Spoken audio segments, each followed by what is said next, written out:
Bonsoir tout le monde, bienvenue dans notre premier ex 3615 OKR. Alors 3615 OKR, c'est quoi? C'est le rendez-vous qui booste tes OKR. Donc on a testé, en tout cas on va tester aujourd'hui notre premier ex.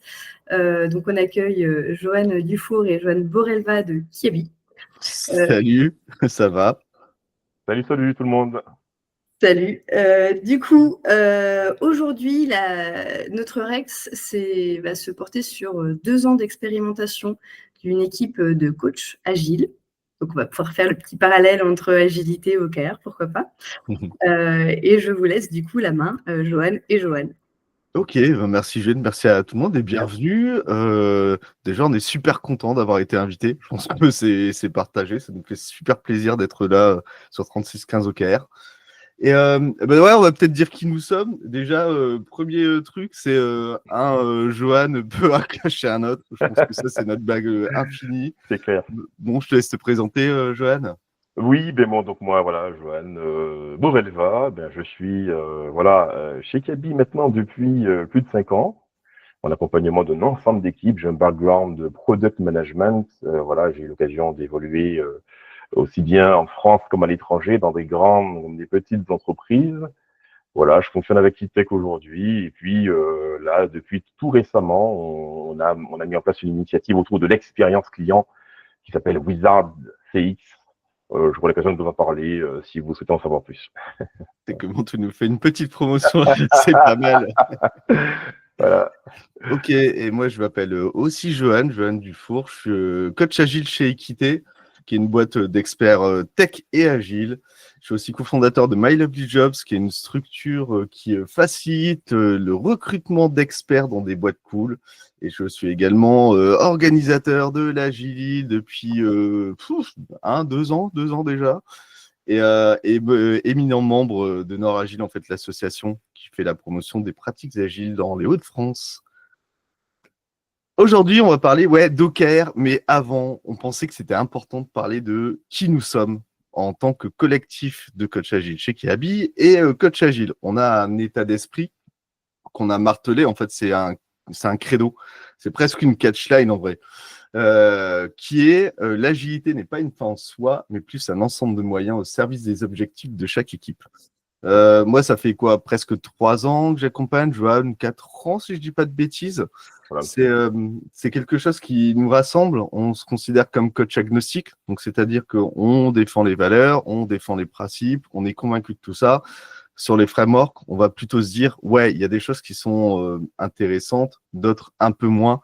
On va aller plutôt piocher pour faire du custom. C'est super important pour nous de dire, OK, on a un moyen, on le teste, on sait que ça a du sens dans tel contexte, et on y va. Donc voilà, cette catchline, elle représente ça. C'est pas une fin en soi, et puis on veut surtout pas être agile pour être agile, parce que ça n'a pas beaucoup de sens. C'est ça. D'ailleurs, pour rajouter quelques éléments, au début, on accompagnait les équipes sur la base de l'évaluation de leur maturité. On a compris justement que la maturité de l'équipe n'est pas forcément ce qu'il faudrait targeter, mais les moyens que l'on met à la disposition de l'équipe, qu'elle puisse effectivement faire ce qu'elle a à faire, atteindre ses objectifs, se projeter. Donc c'est la raison pour laquelle, en fait, effectivement, cette punchline, elle est liée de l'historique et de l'expérience que nous avions de Kaby dans la capacité à accompagner les équipes.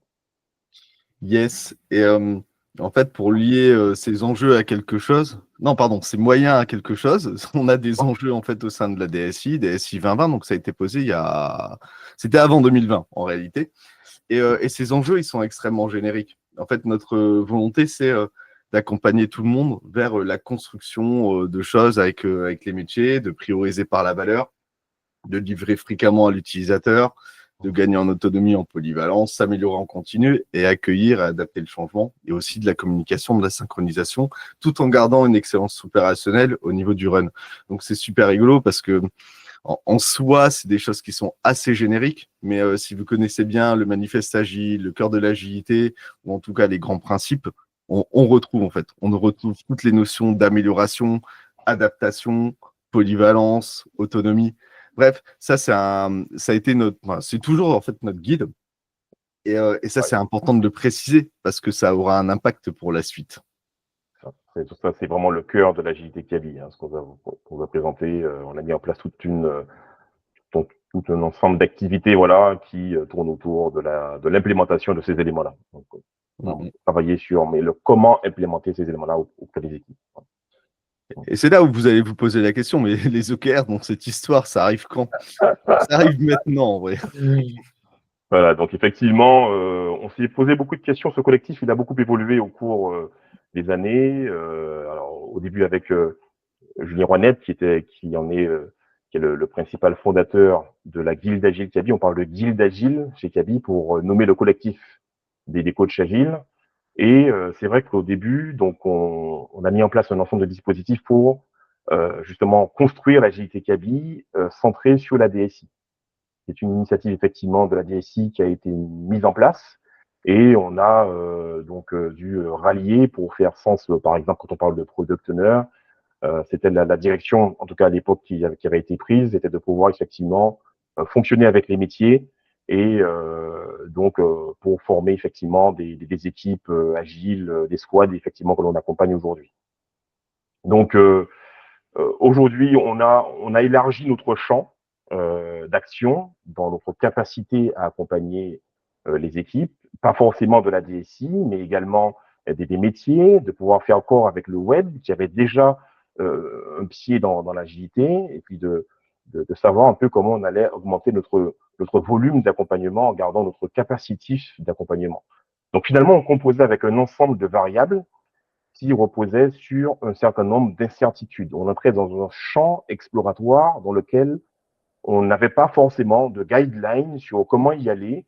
On n'avait pas forcément de repères sur les éléments que l'on devait considérer pour savoir si on évolue dans la bonne direction. Et c'est un petit peu comme ça que les OKR sont arrivés chez Kaby pour se dire, mais finalement, cette direction que l'on prend, est-ce qu'elle est la bonne? Cette autre direction que l'on doit considérer, est-ce qu'elle est la bonne? Vraiment dans cet environnement exploratoire, on devait explorer, tester un certain nombre de choses, et c'est la raison pour laquelle on s'est un petit peu donc mis sur les OKR. Ouais, et puis je vais compléter, au fur et à mesure, on a vraiment amélioré notre démarche, on a affiné. Là, c'est le retour sur 2 ans, pardon. On en reparlera en fait de 2024 un peu plus tard. Mais en fait, au début, c'est vrai qu'on pose un certain nombre de choses et on s'est amélioré avec le temps. On a aussi une grande chance, c'est que le collectif a grandi. En fait, au départ, je pense que c'était Julien, vous étiez 2, Marc, toi, Johan. Puis moi, après, je suis arrivé dans la boucle et on a eu Justine. Donc, le collectif s'est agrandi et c'était d'autant plus important de se structurer et de s'aligner, en fait. Donc là, le côté OKR, qui était déjà présent, en fait, au moment où on était 4 coachs, c'était déjà là. L'arrivée de Justine, ça a été un bonus qui était complètement non négligeable. Parce qu'en fait, elle arrivait avec une expérience opérationnelle des OKR. Elle avait posé, alors je ne sais plus pour quel client, on s'en fout. Bref, dans le cadre d'une mission, elle avait posé toute une. C'était OK. Ouais. Elle avait une démarche toute orientée autour des OKR. Donc, elle a pu le vivre concrètement. Elle a pu aider un domaine complet à s'aligner avec des OKR. Ce qui nous a aussi amené des choses sur certaines notions. On a pu préciser. Il y avait des choses qu'on faisait bien et d'autres qu'on faisait moins bien. On s'est rechallengé là-dessus. Et surtout, on a compris un truc, c'est que OKR, ça veut dire Objective and Key Result. Et en fait, c'est un faux ami, Objective. Ça veut dire ambition. Et c'est ça, en fait. Ça, c'est une astuce et je pense qu'on le retiendra à vie. C'est oui, faut aller taper peut-être un peu plus haut que des objectifs qu'on avait l'habitude de poser. Et il y a aussi notre notion qui nous a sauté aux yeux, c'était le côté ownership. C'est-à-dire, il y a des éléments, en fait, dans une démarche OKR, et le fait de poser un porteur à un owner, c'était essentiel, c'était ultra important. Ce qu'on faisait déjà, mais peut-être pas aussi bien, on va dire. Et puis, juste pour compléter, effectivement, voilà, c'est que même si on ne le mentionnait pas comme ça, on n'avait pas forcément identifié comme ça, c'était pas le verbatim qu'on employait forcément, hein, mais la démarche d'accompagnement que l'on mettait en place était finalement associée à une démarche un peu, si je puis dire, as a product. Voilà, donc on avait finalement des clients, on avait une ambition, on avait même une vision que l'on a clairement formalisée. Voilà, on avait des contraintes, on avait donc au niveau des certitudes. Voilà. Finalement, tout ça, c'est tous ces éléments-là qui ont vraiment convergé vers la mise en place des OKR aussi. Ouais, et pour pouvoir s'aligner, nous, on adore Miro. En fait, c'est vraiment un truc chez Kiabi, c'est on aime bien se synchroniser à travers Miro parce que le visual management, on y croit et poser des OKR sur du Miro, c'est pas mal. Alors là, ce qu'on vous a fait, c'est un petit fork de ce qu'on avait présenté lors de l'Agile 2023. On avait présenté l'intégralité de notre mode de fonctionnement côté collectif. Là, on va faire un focus sur la photo. C'était en avant juin 2023. Le but, c'est pas non plus de parler d'autre chose, hein. Mais là, on a bien en fait un truc qui était central, pardon, et c'est notre vision. Ça, c'était vraiment notre vision en tant que collectif de coach. Alors, on a beaucoup brainstormé, on a beaucoup fait de sessions d'idéation pour y arriver. Et finalement, une des choses qu'on avait le plus observé et qui était aussi un manque hein, côté Kiabi pour les équipes, c'était en fait parler de valeur. Comme dans pas mal d'endroits, la valorisation est super complexe. Et les équipes, elles vont parfois valoriser les choses au feeling, ils vont le faire un peu au pif, ou alors ils n'ont pas le choix. Nous, ce qu'on voulait, c'est dire la valeur centrale chez nous, en tout cas pour notre accompagnement, j'ai dit n'importe quoi, c'est on veut faire de la valeur notre point central et on veut que ce soit priorisé aussi. Donc là, il y a vraiment ce côté priorisé par la valeur, les projets, mais aussi en fait tout ce qui se passe chez Kiabi, tout ce qui est réalisé, c'était notre fer de lance, en fait, notre cheval de bataille. Donc ça, c'est vraiment ce point qui est important. Et à partir de là, on s'est dit, ben, qu'est-ce qu'on pourrait écrire comme ambition pour y arriver? Donc là, on a une version qui est assez mature, je pense, parce qu'avant, on est passé par plein d'autres choses, on s'est cassé la tronche, clairement. Et là, par exemple, de manière assez générique, hein, une des premières ambitions, c'était de faire vivre l'agilité à l'échelle de l'entreprise. Alors, je pense que c'est important de parler à l'échelle de l'entreprise et pas que de l'agilité à l'échelle, hein. Bon, il y a des gens qui pourraient nous tuer. Mais ça, c'était clairement notre ambition. Et les key results, là, on ne les montre pas. Mais bref, vous pouvez le voir en tout cas sur le suivi. Là, c'est aussi important de parler de suivi. C'est qu'on avait des mesures régulières. En fait, tous les mois, on avait notre petit owner disait, moi, je suis responsable en fait d'aller mesurer ce carrière-là. Je le pose et chaque mois, on est capable de mesurer et de voir si on l'a atteint ou pas. C'était vraiment ça l'objectif. Donc, le découpage est assez standard, hein. Ça fait même partie des bonnes pratiques. Alors, il y a 4 ambitions. Non, on préconise plutôt 3, mais on avait envie d'être très ambitieux. Et ensuite, les carrières, voilà, on en posait 3 par ambition. Et voilà, enfin, une autre ambition qu'on avait, c'était responsabiliser les projets et les équipes dans l'optimisation de la création de valeur, directement alignés sur notre vision. Faciliter l'alignement entre la vision strat et les objectifs. Et favoriser le maillage et le partage web et DSI. Donc ça, Joanne en a parlé tout à l'heure, c'est un des points où on se dit qu'on voulait créer du lien entre les différents domaines parce que c'est important pour atteindre en tout cas des éléments de vision d'entreprise. Donc là, c'est vraiment notre découpage et on s'alignait tous les mois, ne serait-ce que pour mesurer. Donc on a vraiment un rituel qui existait où on parlait spécifiquement de où est-ce qu'on en était sur les OKR, donc la mesure de la valeur. Si on était incapable de mesurer un KR, on se disait mais comment ça se fait? On se posait des questions. Pareil, un autre truc qui est important, c'est qu'on a des indices de confiance aussi qu'on allait rechallenger tous les mois. Dire, bah là, finalement, l'ambition qu'on a eue, c'est peut-être un peu tendu. Le KR, il est difficilement mesurable. Et ben en fait, la confiance, elle est un peu moindre. Ou alors, là, on a été super, je pense qu'on va l'atteindre. Ok, c'est bon, tout est ouvert. C'est vraiment histoire de pouvoir se dire qu'est-ce qu'on fait. Et un des objectifs, c'était de pouvoir aussi en parler lors des OKR review. On essayait de faire tous les 3-4 mois si on n'était pas trop à la bourre. Donc ça, c'est vraiment pour toute la partie mesure, donc purement OKR. Et derrière, on avait aussi un backlog d'activités. C'est important parce que pour aller faire les choses, on était dans l'obligation d'aller suivre un certain nombre d'actions. Et ces actions-là, on a fait un simple Kanban avec ce qu'on doit faire pour y arriver, ce qui est en train d'être fait, avec pareil, avec nos petites têtes dessus. pour qu'on puisse situer. Si on avait besoin de plus de collaboration, au moins on avait tout ce côté suivi d'activité qui était lié aussi à nos ambitions. Et ça, c'était extrêmement important parce que ça nous guidait au quotidien. Est-ce que tu veux compléter jusqu'ici, Joël? Voilà, en tout cas pour dire que ce sont des éléments que l'on suivait périodiquement. Voilà, puisqu'en fait, les OKR, on se synchronisait en fait un jour par semaine. Et en fonction justement des éléments dont on devait discuter, bon ben voilà, on se synchronisait notamment autour des OKR. Donc il y avait à chaque semaine, on avait un sujet particulier à aborder. Les OKR justement faisaient partie de ces sujets-là. Je crois qu'on l'a ici d'ailleurs, notre timeline, puisqu'on avait noté. Hein. Mais on avait un suivi par mois de communauté, on avait l'accompagnement des squads et des projets, et on avait les OKR en fait qui étaient bien une fois par mois prévus. Et obligatoire, ça faisait vraiment partie du truc où on en parle, quoi. Et pas on laisse de côté. un peu. Ok. Un autre truc spécifique, c'est qu'on s'est quand même aperçu en cours de route qu'il y avait des trucs qu'on ne pouvait pas abandonner et qui ne rentraient pas dans nos ambitions.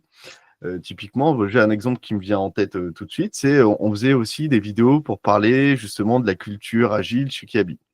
Finalement, en fait, ça répondait à aucune ambition, mais on considérait que c'était quand même important de le garder parce que c'était un axe marketing qui était nécessaire pour montrer en fait ce qu'on faisait, et surtout c'était un élément de partage qui pouvait être intéressant pour d'autres personnes, pour d'autres boîtes. Donc voilà, ça rentre pas dans la stratégie OKR du collectif, mais par contre, on tenait quand même à le garder sous le coude, histoire aussi de voir que ça avait un impact sur les autres activités. Parce que nécessairement, quand on regarde la volumétrie, on a l'impression que ça va, mais finalement, ça fait quand même pas mal de petites choses, et mis bout à bout, ça prend un peu de temps. Donc, on voulait garder cette vision assez large, notamment les choses qui ne rentraient pas dans notre stratégie OKR. Ok, est-ce que j'ai fait le tour sur le Miro? Ça, c'est la bonne question. Qu'est-ce que j'avais noté, moi, comme petit truc? Backlog d'action, on en a parlé. Actions sur le run et leurs impacts, on en a parlé. Ah oui, l'importance des rôles. Est-ce que je te laisse en discuter? Oui, donc effectivement, on s'est répartis comme vous avez pu le voir. Hein. Je ne sais pas si tu peux faire le zoom sur les différents rôles. Donc voilà, on avait prévu justement que ces actions puissent être suivies par des ambassadeurs. On a nommé des ambassadeurs justement pour la plupart des key results. Voilà. Donc on avait effectivement des KR, honneurs. Alors pour le coup, on fonctionnait en binôme. Voilà, et à chaque fois que l'on se synchronisait, eh bien le KR honneur était chargé de faire état justement de l'avancement par rapport aux métriques qui étaient posées, enfin voilà, à l'indicateur qui était posé, et voir effectivement comment on avançait en fonction du niveau de confiance, etc. Donc le choix justement, l'affectation du honneur au KR se faisait par pure appétence. On s'est pas pris la tête. Hein. Oui. Voilà, donc voilà, et les absents avaient tort. Donc voilà, moi, j'étais jamais là au moment où on s'affectait les KR. Le pauvre. Mais voilà, c'était vraiment par pure appétence du sujet. Et puis voilà, on s'entraidait comme ça et on avançait.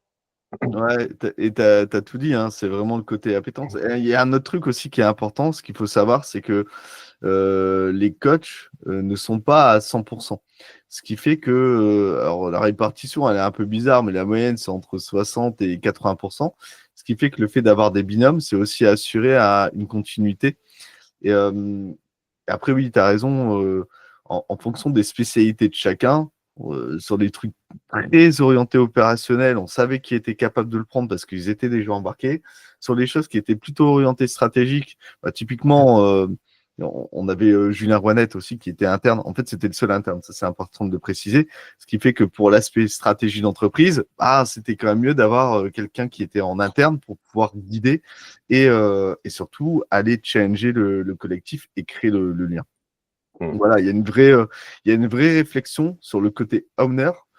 Et pareil, ça c'est exactement comme dans plein de notions en réalité. Hein. Le côté owner n'était pas lié en fait à la faisabilité des choses. C'est-à-dire que s'il y avait des actions qui devaient être prises par d'autres personnes, en fait, ils se débrouillaient. Mais ça marche dans plein de choses aussi, pardon, dans l'agilité, avec les histoires de personnes qui sont uncountable ou pas. Hein. Et là, c'est exactement pareil. Le owner, il était garant en fait d'aller faire la mesure, de vérifier qu'on allait atteindre l'ambition. Par contre, c'est pas lui qui allait réaliser toutes les tâches, etc. Elle avait bien l'appui du collectif et potentiellement d'autres personnes opérationnelles, surtout sur les choses qui étaient liées à la squad. En fait, ça, c'est la grande difficulté. C'est aussi intéressant d'en parler sur cette histoire d'OKR. C'est que quand on veut aller changer la mesure de la valeur dans les équipes, c'est pas les coachs en fait qui vont aller poser la valeur. C'est bien des product owners, c'est bien des équipes. Nécessairement, le rôle d'accompagnant, il garantit pas en fait une faisabilité sur le terrain. Et c'est peut-être la grande difficulté en fait dans l'histoire. C'est-à-dire d'être capable d'aller driver, enfin en tout cas d'aller réexpliquer des choses aux personnes pour pouvoir remonter et dire ok, là on a atteint la valeur, là on a atteint nos ambitions. C'est assez indirect comme effet. Ce qu'on peut aussi rajouter, c'est que cette initiative autour des OKR était vraiment associée à un niveau de sponsorship élevé. Oui. On avait effectivement donc Julien qui était interne, mais qui avait vraiment donc une place au niveau du co-lead. Voilà, donc il y avait vraiment comment dire une place significative. L'agilité d'une manière générale avait une place significative et l'ensemble des actions qui étaient embarquées donc avec et donc les OKR aussi. Donc même si effectivement les autres membres du co-lead pour le coup ne nous suivaient pas directement au quotidien, mais ils pouvaient de temps en temps effectivement se synchroniser avec nous pour comprendre comment on évoluait. Donc par exemple, chez Kaby, il y a donc ce qu'on appelle des tribe leaders. Les tribe leaders, une tribe est composée de plusieurs squads. Les tribe leaders, ben voilà, on avait quelquefois des points périodiques avec eux où on discutait voilà, de tout ce qui concerne la dynamique autour de l'agilité, de l'accompagnement donc, des équipes. On faisait effectivement un passage au niveau des OKR pour présenter les grandes ambitions du collectif agile. Voilà, donc c'était quelque chose qui n'était pas travaillé en chambre, mais qui était aussi partagé avec un niveau de sponsorship qui n'était pas négligeable. Ouais, ça, t'as raison, c'est important de le dire. Ok. Et d'ailleurs, ça fait un peu le résumé de l'ensemble. La liaison avec la stratégie d'entreprise et la stratégie d'entreprise, qu'elle soit très très haute ou même un peu plus middle, elle est essentielle. Et c'est pas simple quand la stratégie est changeante et complexe. Alors, sur le coup, le côté, les enjeux de la DSI, c'était assez simple. Et en tout cas, ça changeait pas trop. Donc ça nous a aussi facilité le game pendant près de 2 ans. La liaison avec les leaders, elle est aussi, je pense que tu en as bien parlé, Johan, elle est importante parce que, oui, la responsabilisation, elle est essentielle pour pouvoir coopter cette démarche d'OKR, que ce soit dans un collectif, mais aussi opérationnellement. C'est vrai que ça, c'est un des effets qui se coulent. C'est qu'en adoptant cette démarche, on s'est aussi vu comme un laboratoire pour aller tester des choses et se dire, OK, là, on se plante, là, on sait comment est-ce que ça fonctionne et là, on sait que ça marche bien pour pouvoir justement nous adresser à des tribes, à des domaines et leur expliquer que si vous voulez poser une démarche OKR, on est capable de vous accompagner parce que finalement, on l'a testé sur nous et ça marche pas mal. Et ça a eu quand même pas mal de petits, hein, alors avec des réussites et d'autres un peu moins, mais ça, c'était important. Et je pense que c'était aussi l'effet qu'on voulait amener en se disant, nous, on a une stratégie OKR de collectif. Si vous voulez le poser opérationnellement, let's go, on y va, on peut vous accompagner. Et ouais, et après, c'est création de nos ambitions. C'est toujours compliqué pour un collectif avec des individualités de se dire, OK, voilà mon ambition individuelle, voilà notre ambition collective. Là, au moins, tout était clarifié et tout le monde était aligné, en tout cas, sur des ambitions communes. Et ça, c'est vraiment la force. Et ce qu'on a appris, parce qu'on a appris plein de trucs. La stabilité, c'est essentiel pour poser une démarche OKR. Admettons, vous avez des leaders qui s'en vont, c'est ce qui peut arriver, et c'est ce qui nous est arrivé en fait au bout de 2 ans et demi avec le départ de Julien Rouanette. Et on a mesuré un impact en fait. Clairement, pour être ultra franc et réaliste, on a une démarche OKR qui a été mourante pendant presque 1 an, depuis. Donc ouais, 2024, il ne s'est pas passé grand-chose. Parce que justement, départ d'un leader qui cooptait la démarche, un manque de suivi, aussi de l'instabilité sur instabilité opérationnelle. Nécessairement, ça a un impact aussi sur cette démarche-là. Et à regret, d'ailleurs, on est en train de relancer les choses parce qu'il faut qu'on se réaligne, clairement. Donc ouais, s'il y a un départ de chef d'orchestre, ça rajoute de la complexité. Donc assurez-vous d'avoir toujours un leader puissant qui aligne tout le monde. Ça, c'est important. Ça se voit aussi au niveau des squads. On a eu l'occasion d'accompagner les squads dans la mise en place des OKR. On a remarqué que lorsque ces OKR vivent à un niveau trop opérationnel, ne font pas de lien avec la stratégie, ne font pas de lien avec un dispositif de projection qui retentit au niveau de la stratégie, ça vit pendant le temps et après ça on observe comme une sorte de déclin, voilà, autour de tout ça. Ouais, et puis la stabilité, c'est de dire si vous changez de vision tous les ans, bah en fait vos ambitions elles vont changer tous les ans, vos carrières vont changer tous les ans, et voilà. Après, ou alors faut être au clair avec ça, hein, clairement. On a aussi appris la compréhension du wording et presque avec un peu de frustration parce qu'une des dernières étapes où on avait envie d'aller, c'était par exemple de définir des OKR champions. C'était vraiment un des trucs en se disant voilà, on va mettre des champions et puis on y va, mais ça, on n'a pas pu le faire. Et voilà, il y avait un certain nombre de choses en termes de wording qu'on a réussi à comprendre. On a aussi réussi à s'animer sur la démarche. En fait, ce qui a été très très clair pour nous, mais ça on était déjà convaincus en tant que coach agile et par rapport à ce qu'on prodigue sur l'agilité, etc., c'est le côté itératif. En fait, là, il y a une liaison qui est quand même très très forte. Hein. C'est-à-dire la régularité, des synchronisations, il faut que ce soit fait tous les mois, il faut qu'on ait des reviews pour pouvoir se challenger, etc., etc. Et en fait, en l'ayant vécu, nous, on est convaincus qu'une démarche OKR, elle doit être suivie et de manière régulière. Sinon, ça ne fonctionne pas bien, clairement. Et puis après, le côté rôle. Si personne n'incarne une ambition, bah, ça ne marchera pas non plus. Et s'appliquer à soi pour mieux accompagner le terrain. C'est ça, nous, on aime bien être un peu des cobayes de laboratoire, expérimenter des pratiques entre nous pour pouvoir se dire ouais, en fait, c'est vraiment bien. Et, ou alors, ça, c'est vraiment moins bien. Ça, c'est super important. Je pense qu'on a vraiment cet état d'esprit-là.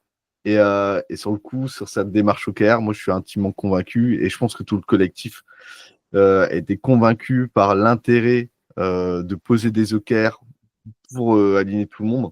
Et ça fait beaucoup de. Enfin, je pense que c'est un sujet dont on parle régulièrement entre nous et qu'on a très envie de monter au sein des équipes, même au sein des domaines. Voir l'ambition ultime, ce serait à l'échelle d'une entreprise. Est-ce que tu as quelque chose à rajouter, Jeanne? Parce qu'en plus, on est pas mal sur le timing pour des gens qui on n'a pas répété. C'est fort, hein. C'est très fort. Parfait, c'est parfait. Eh ben, ça tombe bien, merci beaucoup Joanne et merci beaucoup Joanne. Ouais. 30 minutes quasiment, c'est bon. Non, ouais, c'est parfait. Du coup, on a une petite dernière question pour vous et puis après on laisse place aux questions des personnes qui sont là pour admirer votre Rex. Du coup, vous êtes tous les deux coachs agiles. Donc, la question va porter sur l'agilité et les OKR. Selon vous, et avec ce que vous avez vécu, en quoi les OKR peuvent soutenir l'agilité et quelle est la limite des OKR dans cette démarche? Je peux peut-être fournir quelques éléments de réponse. Voilà. En tout cas, moi, je pense que les OKR peuvent soutenir l'agilité parce que l'agilité est le moyen par lequel on va chercher à explorer des choses. Des choses qui ne font pas partie, qui peuvent ne pas faire partie du quotidien d'un collectif. Donc, c'est comme ça que l'on apprend. On trouvait justement que les OKR étaient le dispositif tout trouvé que l'on puisse justement évoluer dans ce sens-là. Souvent, quand on parle des OKR, on fait le lien entre les OKR en tant qu'indicateur d'exploration et puis une fois effectivement que l'on maîtrise, que l'on atteint l'OKR, donc ce OKR peut se transformer en KPI. Voilà. Mais c'est un petit peu comme ça qu'on le voyait aussi. se disait que si effectivement on y évolue dans une direction qui est la bonne, on pourra effectivement adopter cette pratique pour de bon et l'utiliser comme élément, voilà, comme un usage régulier, quotidien, voilà. Donc je pense qu'il y a une dynamique exploratoire vraiment dans l'initiative. Euh, au sens là que ça peut soutenir la l'agilité. Ouais, moi je vais te compléter là-dessus. En fait, il y a un parallèle qui est super important. Et après, il y a un vrai piège, hein. Qu'est-ce que ça veut dire être agile en vrai? Est-ce que voilà, mais c'est un vrai sujet complètement fou et je pense que toute la communauté agile en parle régulièrement. Et moi, je vais vous donner aussi notre vision. Il y a le côté livrer de la valeur et côté incrément, itération. Et c'est dans ce cadre-là où il y a vraiment une cohésion qui est ultra forte parce que justement, en fait, une démarche OKR, elle va exprimer le fait que on veut atteindre des ambitions et on va le mesurer d'ici 3 mois, 6 mois. On se dit c'est max 1 an. Euh, En fait, on va prendre un cycle en V traditionnel qui fait 2 ans. Bah déjà, ça marche pas. Parce que en fait, dans 2 ans, vous allez livrer un truc, vous allez dire c'est pas bien. Et en fait, il y a la fréquence. En fait, il n'y a pas de liaison sur la fréquence. Donc déjà, l'état d'esprit est proche, et ce qui fait que oui, le côté test and learn, fail fast, etc., bah, on peut y arriver. Et c'est de se dire, OK, on va utiliser tous ces paradigmes-là pour pouvoir atteindre des ambitions, mesurer. Et là, il y a le KR qui intervient. Bah oui, voilà comment est-ce qu'on le mesure. Typiquement, nous, sur des choses très concrètes, hein, en fait, on peut aussi aller mesurer la poste de pratique, du scoring de valeur, etc. Ça peut être plein de trucs. Mais il y a une relation qui est quand même extrêmement forte. Et c'est l'agilité, pour moi, c'est une aide d'exécution opérationnelle. Vraiment, c'est ce que les gens doivent vivre. Et après, il y a aussi une histoire de culture. Pour moi, la culture, elle est compatible sur les deux, hein. Super important. Voilà. Et de ce point de vue-là, pour répondre à ta question, Juliette, quand tu parlais des limites, je pense que ça fait écho un petit peu aux commentaires de Grégory quand il disait est-ce qu'on n'avait pas de regrets sur le fait de faire retentir les OKR à l'échelle de l'entreprise. Et ça, en fait, ça tient du mindset. En fait, les OKR, on les introduit dans nos entreprises traditionnelles qui doivent faire la part des choses entre les ambitions qu'elles ont et le legacy organisationnel, voilà, avec lesquelles elles composent. Donc, ça faisait partie effectivement, en tout cas, de nos ambitions, même aujourd'hui, hein, franchement, avec des OKR, voilà, à l'échelle, de pouvoir les scaler ces OKR. Et ça, en fait, il y a quand même, il peut y avoir les mêmes freins que l'on observe au niveau de l'agilité aujourd'hui, des freins qui relèvent du mindset, de la maturité, de la culture dans l'entreprise. On a une autre question de Jonas, justement. Aujourd'hui, avez-vous plusieurs niveaux d'OKR au sein de Kiabi? Et si oui, avec quelle fréquence? De mémoire, c'est assez disparate en vrai. Typiquement, sur certaines. Alors, c'est important de repréciser ce truc-là. Je pense que tu en as déjà parlé, Johan, mais le découpage organisationnel est important en fait pour comprendre. En fait, alors ça c'est mon troll. On est en mode Spotify. Alors, ça veut rien dire en vrai, mais c'est l'historique en fait. Voilà, mais le wording en fait vient d'un modèle Spotify. Et le découpage, c'est des squads, donc les équipes, avec des tribes qui représentent en fait un domaine fonctionnel. Et après, on a un domaine, donc il y a une DSI, le digital, etc. Et en fait, il y a des démarches OKR qui ont été posées et qui ont fonctionné, et je disais tout à l'heure, ou pas, mais plutôt parfois à l'échelle d'une tribe. Parfois, on a essayé à l'échelle d'un domaine. Moi, typiquement, ça fait depuis le mois de mars que j'accompagne plutôt l'organe de transformation chez Kiabi, et on m'a demandé en fait de donner un coup de main, par exemple côté métier. Et en fait, voilà. Et le truc, c'est il y a des petites touches, il y a de la compréhension qui est en train de s'amener, et ça, c'est cool. Maintenant, pour se dire, OK, toute la structure est capable de s'aligner vers des OKR d'entreprise. Ouais, je pense qu'il y a encore des changements culturels en fait qui doivent s'amener avant. Enfin, ou alors on pourrait se dire OK, on y va en Big Bang, mais ça pourrait générer plus de frustration et potentiellement un effet négatif.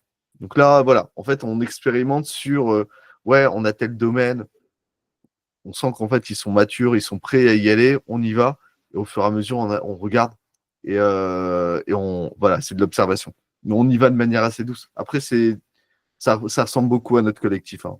Notre collectif on est très doux, on veut pas forcer des démarches, on veut que les gens soient complètement dans la cooptation et qu'ils aient compris le sens plus que d'imposer. Donc ça déjà, c'est-à-dire que oui. Là, c'est assez disparate et on a l'espoir qu'à un moment, tout ça puisse s'aligner, en tout cas commencer à bien s'aligner. Je parle beaucoup, hein, désolé.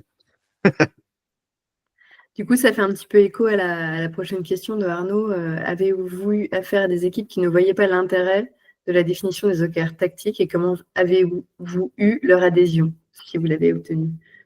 Donc, est-ce que c'est juste le fait d'avoir été dans l'écoute, entre guillemets, du terrain et de vous adapter? Ou est-ce que justement, vous avez adopté d'autres manières de faire? Oui, alors on a eu une équipe effectivement avec laquelle c'était difficile. Alors c'est pas forcément dans l'appropriation des OKR, mais dans le suivi. On a senti justement la difficulté liée à à l'adoption des OKR dans la discipline qu'ils avaient à suivre justement l'évolution de l'OKR en question. Donc, et là encore, alors c'est une expérience, donc je vais faire état de ce qu'elle est vraiment. Les choses n'ont pas pu se poursuivre parce qu'il y avait effectivement, il y avait effectivement des contraintes liées à la vision du leader, de cette équipe. Donc voilà, donc quand il y a effectivement divergence au niveau de la façon dont on se projette, ça peut effectivement créer des contraintes à ce niveau-là. Donc il y a eu une équipe en particulier dans laquelle les OKR ont été posés.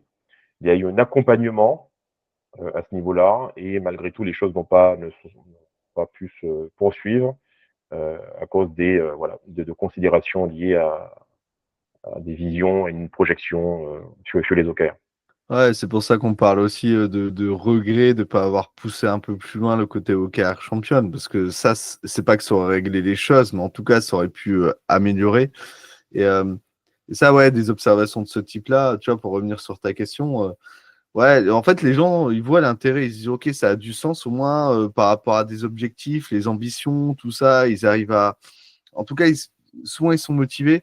Et ce qui se passe, c'est le coup passe à s'essouffle parce que les gens sont noyés dans l'opérationnel. En fait, quand on leur pose la question, vous avez prévu d'en parler? Ouais, alors, on n'a pas le temps. Mais en fait, ça, peu importe la démarche, que ce soit une démarche OKR ou même une démarche d'amélioration continue pour faire le parallèle avec l'agilité, si les gens sont noyés sous l'eau, en fait, ils ne pourront jamais s'améliorer et en fait, ils ne pourront jamais structurer, en tout cas tester de nouvelles choses. Et là, on est pile dans ce genre de cas-là. Et c'est dommage, mais peut-être que plus tard, ils se rendront compte en discutant avec telle et telle personne que il aurait fallu être un peu plus rigoureux. Parce que c'est la rigueur, en fait, aussi qui manque dans ce cadre-là. Donc, on est en plein TBTI, too busy to improve. Ouais, c'est ça.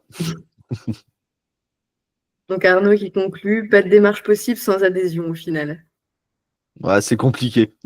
C'est ultra compliqué. Ou alors, faut aimer souffrir. Ça dépend de votre niveau de sadomasochisme. Ça dépend vraiment. Est-ce que vous avez d'autres questions pour Johan et Joanne?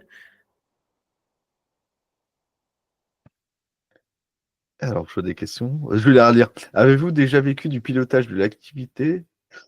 Du pilotage d'une transfo technique dans les OKR. C'était vécu trop d'ambition pour les OKR, je crois. Ah ouais, le classique, genre j'ai 72 OKR, 72 ambitions et 27 OKR par ambition.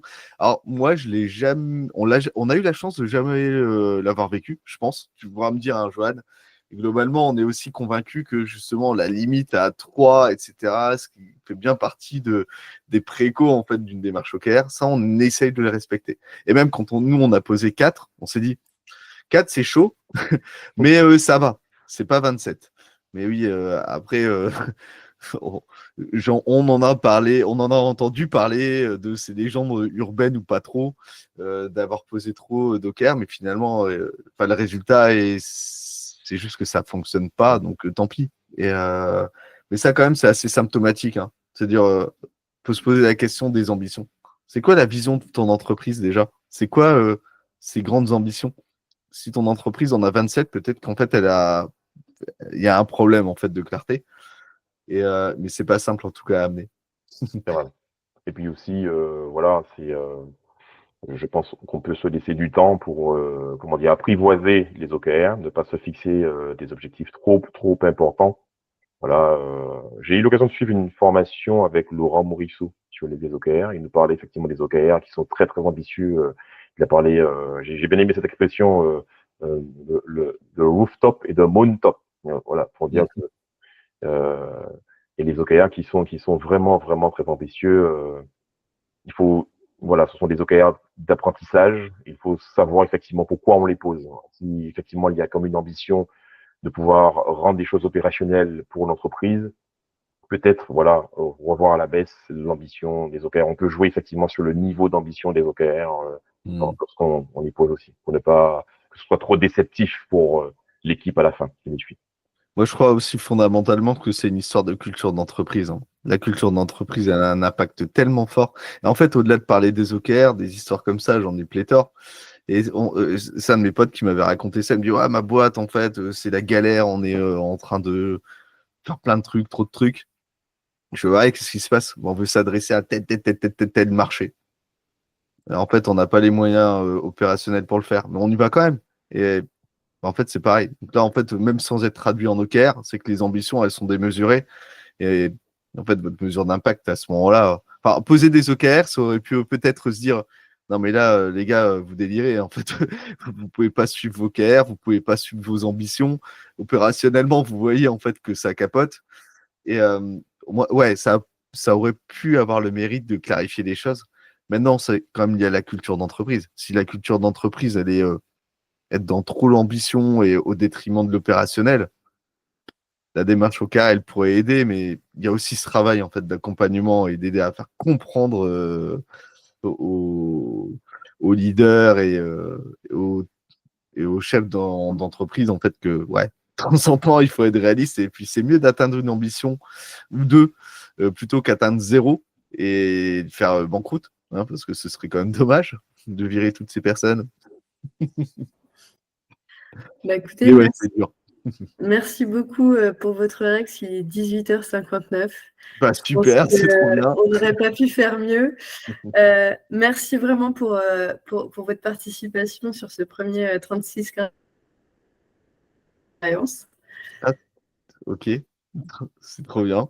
Nous, on est super contents. En tout cas, on a pris beaucoup de plaisir. Et puis, n'hésitez pas à nous contacter sur LinkedIn si vous avez d'autres questions en parallèle pour la suite, demain ou la nuit porte conseil, comme on dit. Merci à vous. Et merci 3615 OKR. Merci beaucoup. Salut, ciao, ciao.